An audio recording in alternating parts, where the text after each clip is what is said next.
So these are synthetic humans. Hi, Charlie. And Sally is charging. Take orders from you. Your pulse is elevated. You should see. Salutations, you guys, and thank you for tuning into this special report that I have titled Artificially Intelligent Assistants. And I'm not going to be ranting to you guys for about 30 minutes or so. I'm just going to do a quick summary of some articles that popped up that are grabbing my attention, that are alluding more towards this technocracy and towards some of the things that they're going to start doing to us as far as this technocracy. So a few days ago, I think April 30th, yes, April 30th. Sundar Pichai, and I'm sure I pronounced that wrong, but the CEO of Google says that he essentially wants to replace your smartphone. And I think that's a very powerful statement to make because everywhere has smartphones. And seeing as how Google has already dominated some of the app industry, I think it's very strange, well, at least very iconic for them to come out and say that they would like to replace your smartphone. Before you, I have the actual article. Google just laid out its vision for how you'll use its services in the future, and it doesn't revolve around smartphones. Okay? It doesn't revolve around smartphones. The company is working towards creating a smart assistant that follows you anywhere, according to this year's founder letter, where CEO Sundar Pichai laid out that the company's biggest focus point was, quote unquote, looking to the future. The next big step will be for the very concept of the device to fade away. Yes, see, and what they're alluding to is they don't want anything physical anymore. Everything has to be uploaded to this digital matrix, to this technocracy, okay? They don't want to have any individuality. That's why we have the iPhone being as popular as it is. Okay, let me go on in this article. CEO Sundar Pichai writes, over time, the computer itself, whatever the form factor, will be an intelligent assistant helping you through your day. We will move from the mobile first to an AI first world.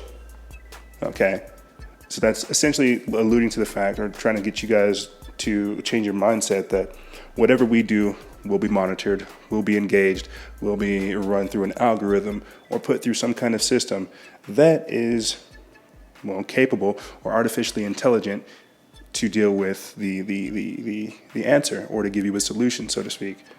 This is the technocracy where everything is run by machines. Now, I know I kind of did this backwards, but I'm going to jump up here to this top article with Bill Gates because this came out literally today. Okay, and this is this is May 2nd. Okay, and you guys can actually find this article on usnews.com, and it goes like this: the risk of artificially intelligent software becoming super smart is, quote unquote, way out in the future. Microsoft co-founder Bill Gates told CNBC this morning, in the next 10 to 20 years, AI is going to be extremely helpful in managing our lives, Bill Gates says in a Squawk Box interview. Now, if you've seen any of my other work before, you will understand that I have a little bit of a grudge, or at least some kind of hatred towards Bill Gates, not because of all this other stuff, but because of what he's done to thousands and millions of people, injecting them with all kinds of different vaccines, directly giving them the viruses, purposely trying to just destroy people's lives. I'm not going to go down that path. But did you see how he's saying that AI is going to be extremely helpful in managing our lives? Okay, and this is the technocracy. This is sustainable development. What they're trying to get us in line with is thinking in the idea of productivity as well as consumption, energy versus growth. And this is what's going on. In this new world order that they're trying to put, this technocracy, we have got to produce more than we consume, or at least have a level balance. And if we're already living in lives where everything is so hectic and so crazy, that makes it that much harder for us to be productive and effective, essentially. And what they're trying to do is curve that, or at least augment that. And that's one of the things that Bill Gates, I feel like, is trying to get across. Okay. And another thing that I feel like is strange in this article, and I'll read to it again. What is very strange is he said, instead of being glued to your computer or your smartphone all day trying to keep up with emails or texts and all the information that's flooding in, Bill Gates said what he would call a quote unquote alter ego software is going to shoulder that burden. It will look at all the new information that is present to you, knowing about your interest, what would be of value. And he predicted that by saying this, other people are going to get in line with it. There's already people like Alphabet, Google's inventing arm, the producing arm of Google. They're already getting behind it. Facebook is getting behind it. Google's getting behind it. Apple's getting behind it. What I'm really trying to get you guys to understand is that they're trying to create a new cell phone, a new assistant, a artificially intelligent assistant, something that can increase your productivity levels, that can overall maximize and optimize your own potential, but it's going to be deemed appropriate by these technocrats, by these people who are running algorithms, equations, and formulas on us to determine these types of factors you see. So it's a great thing nonetheless, because look at what social media has done for us. I mean, look at what I'm able to do now with the technology that's out there.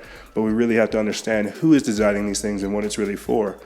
Okay, so I didn't want to go into a crazy depth about all this, but I just wanted to put this information out there for you guys, for you guys to understand that this is happening. Google, Apple, Facebook, all these places, even Samsung, they're trying to look into things such as artificially intelligent assistants. So mass surveillance, metadata, quantum computing, and quantum physics, all these things, it's being intertwined in this technocracy that we're engaged in. Okay, so that's what we need to start taking into account whenever we start making these decisions. And the only reason I'm saying these types of things is because regardless, it's going to come. However, what we do with the technology and the tools that we are given is what we need to focus on. We need to use these tools for enlightenment instead of enslavement. But that's all I really got for you guys. If you guys have any questions, feel free to email me. And if you see below, I have a little bit of a copyright, or at least a statement saying you can check out all the photos that you've seen on this production on my Instagram, @FreedomFaction. But that's all I really got for you guys. If you have any questions, feel free to email me. This is Noisera, Freedom Faction, out.